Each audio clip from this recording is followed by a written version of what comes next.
Well, in the last episode, we saw the death of Tadaga.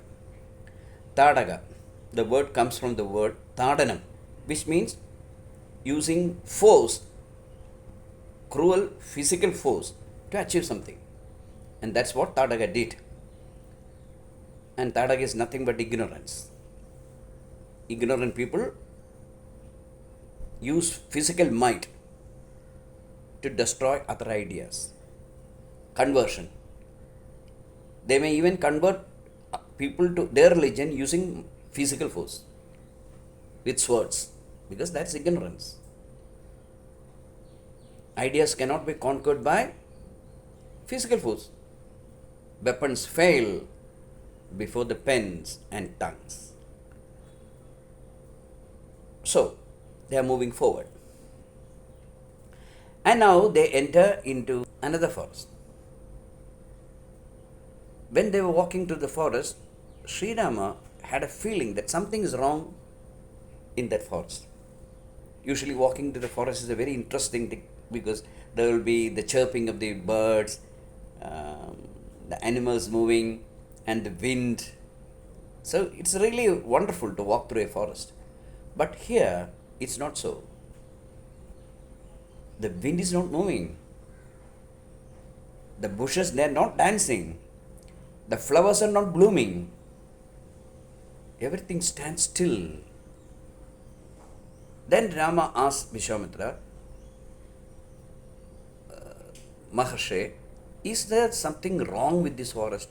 Then Vishwamitra smiled and asked, what made you think so? Then Rama says, even the animals are unhappy. I saw a deer with tears in his eyes. The birds are not giving their songs. What's wrong? Even the wind is not moving. There's no breeze. There's a touch of gloom in this forest. Then Vishwamitra said, yes, there is a reason for that. Then he said the story of Ahalya. Ahalya was one of the most beautiful creations of Brahma. You know, the world was created by Brahma and every cell is created by Brahma. Every animal, every bird, everything. So, your creator is Brahma. It is Brahma who creates all this life sitting in the next dimension which is called Brahmaloka. And Mahavishnu from another dimension, that is Vaikuntham, controls the life. And Shiva from Kailasam, that's at another dimension. And it is he who makes changes. And that is one of the change. That's why we say he is a destroyer. He is not a destroyer. He is a person who changes you. You are in this life. Okay, that comes to an end. Then your soul is put into another body and you take another life.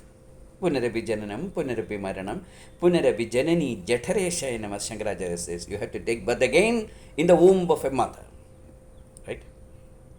That's the work of Shiva. That's why we can't think of anything beyond this creation, preservation and destruction. Brahma, Vishnu and Shiva, you can't even imagine. You can't think, you can't contemplate, you can't meditate, you can't know anything which has nothing to do with this creation, preservation and destruction. Well, just imagine a great scientist called Brahmadeva sitting with his computers and controlling the whole world he created. He created the universe. He created the Big Bang. He created the stars, the galaxy. He created everything. And in a planet called Earth, he is now experimenting with life. And that's why Rishis say, this is a drama. This is a Leela of God. He is intensely trying to create eternal life. But unfortunately, we die. And again the experiment comes.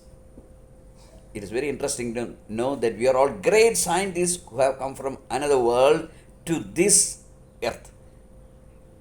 Our duty is to preserve life, preserve the nature, preserve love, preserve dharma, principle life. But unfortunately, adharma, the dark energy, it crosses everything. It contaminates everything. And we are lost in illusion called Maya.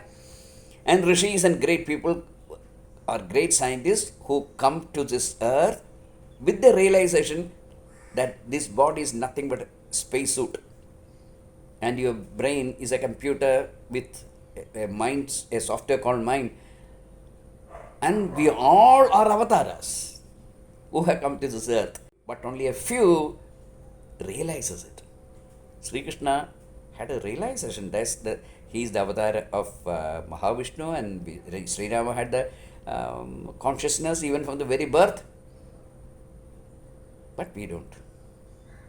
We believe that we have a body, we have a mind, we are attached to the body, the mind, our feelings, our emotions, our identity, whether I am a man or a woman, all these things, our bank account, wife, children, my nation, my party, all these are illusions. They all throw you away the moment you are dead, isn't it? You may have a doctorate and you may be called Dr. Shashi Bhushan, okay, but the moment you die, you are just a body. You may have 3 BMW cars in your portico, but once you die, you are taken in an ambulance, not in any BMW car. So that is it. This is an illusion created. And very few people realizes. And there's a method to realization, that is sadhana.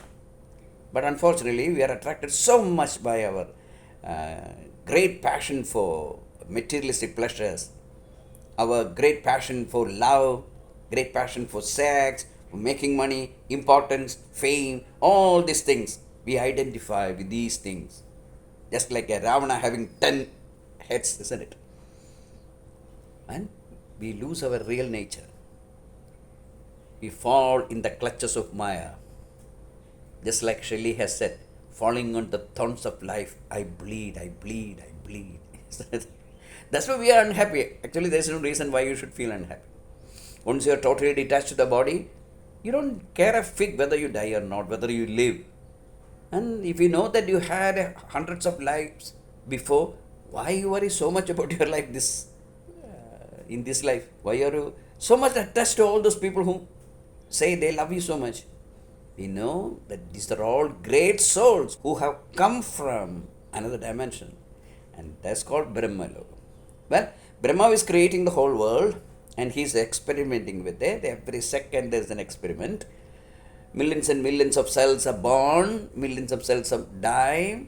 So many atoms. The atoms in your body, that's the same atoms that you have in the stars.